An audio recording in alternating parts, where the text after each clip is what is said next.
Come, let's make everyone's favorite and my all-time favorite dessert recipe, జున్ను. ఇక్కడ నేను glass measurements follow అవుతున్నాను. ఒక గ్లాస్ ఆఫ్ జున్ను పాలు తీసుకున్నాను and with the same glass 3 glasses of full cream milk తీసుకున్నాను అనమాట.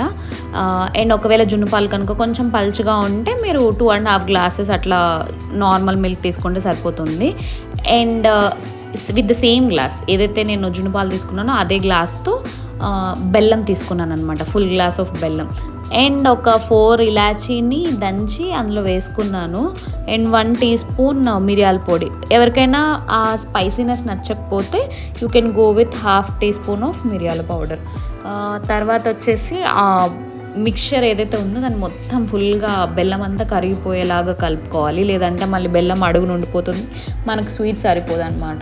సో అది ఫుల్గా కలిపేసుకున్న తర్వాత ఒక ఇడ్లీ పాత్ర తీసుకొని అందులో వాటర్ పోసుకొని ఒక స్టాండ్ ఏదైనా పెట్టుకుంటే ఈ మనం కలిపిన పాల గిన్నె అందులో పెట్టేసి లిడ్తోని క్లోజ్ చేసేసిన తర్వాత స్టవ్ ఆన్ చేసుకొని ఒక 30 to 35 minutes స్టీమ్ అవనిస్తే అది కుక్ అవుతుంది. అది కుక్ అయిందా లేదా అని మీరు నైఫ్ ఆర్ ఏదైనా స్టిక్ పెట్టి చెక్ చేసుకుంటూ ఉండొచ్చు. కొన్నిసార్లు పాలు పొంగిపోయే ఛాన్సెస్ ఉన్నాయి, మీరు ఒక్కొక్కసారి మధ్యలో తీసి చెక్ చేసుకోవడం బెటర్, సో దట్ పాలవి పొంగకుండా చూసుకోవచ్చు అనమాట. అండ్ ఇది ఇలా చెక్ చేసుకున్న తర్వాత అది కుక్ అయిపోయిన తర్వాత మీరు స్టవ్ ఆఫ్ చేసేసి రూమ్ టెంపరేచర్కి వచ్చిన తర్వాత దాన్ని ఫ్రిడ్జ్లో పెట్టి సర్వ్ చేసుకుంటే చాలా బాగా వస్తుంది. మీరు ఈ మెజర్మెంట్స్ ఫాలో అవ్వండి, మీకు పర్ఫెక్ట్ జున్ను రెసిపీ వస్తుంది.